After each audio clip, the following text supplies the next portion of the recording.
Assalamualaikum warahmatullahi wabarakatuh. Pada kesempatan hari ini kita membahas terkait pelaksanaan dan penegakan hukum di Indonesia. Yang pertama, pelaksanaan dan penegakan hukum. Pelaksanaan hukum dalam kehidupan masyarakat itu mempunyai arti yang sangat penting. Karena apa yang menjadi tujuan hukum justru terletak pada pelaksanaan hukum itu sendiri. Bagaimana kemudian tujuan hukum itu bisa lebih baik kalau kemudian eh, pelaksanaannya tidak sesuai dengan aturan yang berlaku ya, atau yang seharusnya dilaksanakan tapi ternyata itu tidak dilaksanakan. Ini maka akan menyebabkan tujuan hukum itu tidak akan sesuai dengan harapan dari masyarakat. Nah, menurut Sachito Raharjo dalam bukunya Masalah Penegakan Hukum menyatakan bahwa penegakan hukum merupakan suatu usaha ya, untuk mewujudkan ide-ide tentang keadilan, tentang kepastian hukum dan kemanfaatan sosial menjadi sebuah kenyataan. Proses perwujudan ide-ide itulah yang merupakan hakikat dari sebuah penegakan hukum. Nah, hukum harus dilaksanakan dan ditegakkan. Ya. Setiap orang menginginkan dapat ditetapkannya hukum terhadap peristiwa konkret yang terjadi. Bagaimanapun hukum itu yang harus diberlakukan pada saat peristiwa sedang terjadi. Ya. Nah, pelaksanaan dan penegakan hukum itu harus mencapai sebuah keadilan, harus mencapai kemanfaatan, mampu menyebabkan atau memunculkan kedamaian, ya, dan menjadikan masyarakat itu tertib. Artinya pelaksanaan dan penegakan hukum itu berjalan dengan baik dan benar. Nah, penegakan hukum itu sendiri sebetulnya menurut Surjono Sukanto ya, terletak pada kegiatan-kegiatan menserasikan hubungan nilai-nilai yang terjabal dalam kaidah-kaidah yang mantap ya, dan mengejawantahkan sikap dan tindak sebagai rangkaian penjabaran nilai tahap akhir untuk menciptakan, memelihara, dan mempertahankan kedamaian dalam pergaulan hidup manusia. Jadi manusia di dalam pergaulan hidup itu pada dasarnya mempunyai pandangan-pandangan tertentu ya, mengenai apa yang baik dan apa yang buruk. Ya, meskipun pandangan-pandangan itu kemudian eh, sama bahkan berbeda, tetapi dalam soal ketaatan terhadap hukum, setiap manusia itu selalu berbeda. Jadi, tergantung dari kemudian apakah yang pribadi yang bersangkutan juga memahami soal hukum. Karena masyarakat kita ini eh, bahwa soal hukum sudah menjadi tanggung jawabnya para eh, mahasiswa hukum dan sarjana hukum. Ya. Padahal lebih dari itu bahwa sebetulnya kita setiap harinya dalam proses prakteknya kita sudah melaksanakan apa yang namanya hukum. Ya. Di kehidupan kita sehari-hari, mulai kita dari bangun tidur hingga kita tidur lagi, misalkan itu semua hukum. Ya, ada hukum alam, ada hukum dari Tuhan, gitu ya. Ada hukum yang dibuat oleh manusia yang kita taati. Nah, oleh karenanya penegakan hukum itu memang betul menyerasikan hubungan-hubungan nilai-nilai yang terjabar di dalam kaidah-kaidah yang mantap ya dan dilaksanakan sebagai sebuah penjabaran nilai ya sehingga tahap akhirnya bahwa dalam pelaksanaan hukumnya benar-benar terlaksana dengan baik. Nah, menurut Surjono Sukanto, penegakan hukum itu bukan semata-mata berarti pelaksanaan peraturan perundang-undangan saja. Ya, walaupun kenyataannya di Indonesia kecenderungan adalah demikian, sehingga pengertian law enforcement begitu populer ya. Bahkan ada kecenderungan untuk mengartikan penegakan hukum itu sebagai pelaksanaan keputusan dari pengadilan semata gitu ya. Pengertian yang sempit ini jelas mengandung kelemahan bahwa pelaksanaan undang-undang dan keputusan pengadilan itu bisa saja terjadi, malahan justru mengganggu kedamaian dalam pergaulan hidup manusia. Yang berikutnya adalah aparat penegak hukum. Ya, sebagaimana kita ketahui bahwa uh, sebagaimana undang-undang yang mengatur tentang penegak hukum, ya, ada beberapa penegak hukum yang kita dapat pahami. Yang pertama adalah kepolisian, yang kedua kejaksaan, yang ketiga pengadilan, yang keempat advokat, dan yang kelima pemasyarakatan. Nah, penegakan hukum ini kendati pun mempunyai tujuan yang sama, namun satu sama lain berdiri sendiri, ya, dan mempunyai tugas sendiri-sendiri. Hakim merupakan penegak hukum yang selalu terikat semua proses penyelesaian perkara di pengadilan, gitu ya. Terus kemudian jaksa juga bagaimana cara menuntut, ya. Terus kemudian advokat bagaimana cara membela, dan bagaimana kemudian membina daripada para narapidana, misalkan, itu menjadi tugas lembaga pemasyarakatan. Nah, oleh karenanya berhasilnya penegakan hukum dan pelaksanaan hukum ini itu tidak lebih dari bagaimana kemudian para penegak hukumnya bisa memiliki sumber daya manusia yang mumpuni, memahami hukum itu dengan baik, ya, sehingga tidak kemudian membuat citra hukum itu menjadi buruk.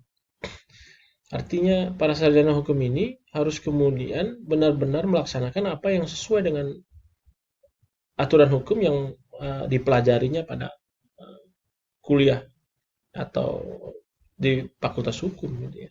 Nah, kenapa? Karena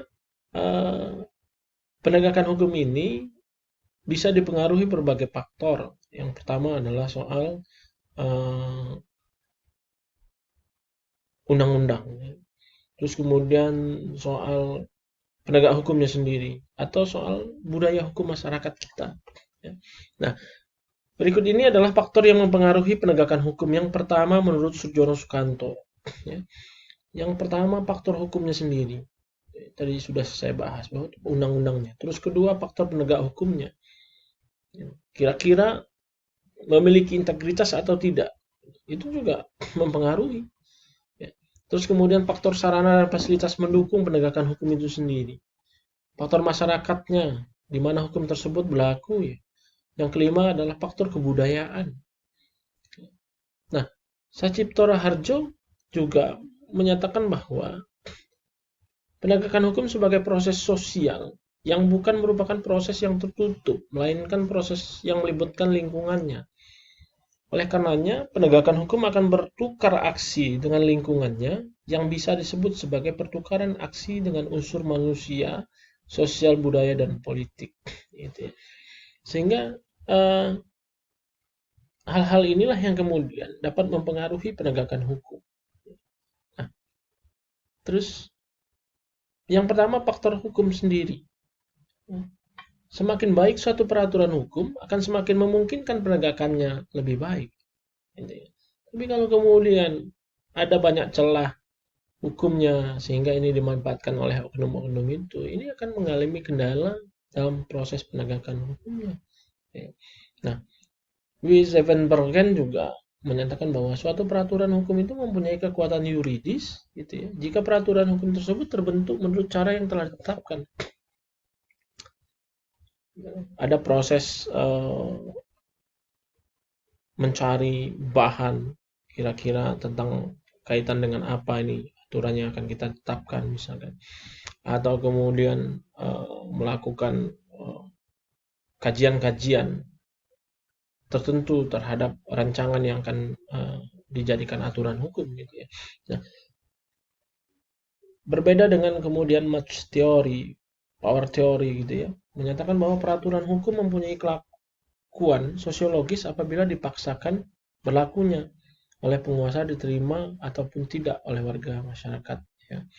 Nah, terus kemudian Anerkennung theory, ya, The recognition theory juga menyatakan bahwa suatu peraturan hukum berlaku secara sosiologis bila mana peraturan hukum tersebut diakui dan diterima oleh masyarakat. Kepada siapa peraturan hukum tersebut ditujukan atau diberlakukan. Jadi jelas kelompok mana, siapa yang harus taat terhadap itu misalkan. Kalau kemudian polisi, dia punya undang-undang kepolisian, misalkan jaksa, dia punya batasan-batasan tentang kejaksaan, misalnya. Nah, oleh karenanya, dalam proses penegakan hukum ini, diharapkan para lembaga penegak hukum ini berjalan dengan sesuai fungsinya. Kalau tidak, maka kemudian akan rusak sistem penegakan hukumnya, dan hukum akan menjadi hal yang kemudian tidak menarik di tengah masyarakat, dan kemudian tujuan hukum itu tidak akan tercapai.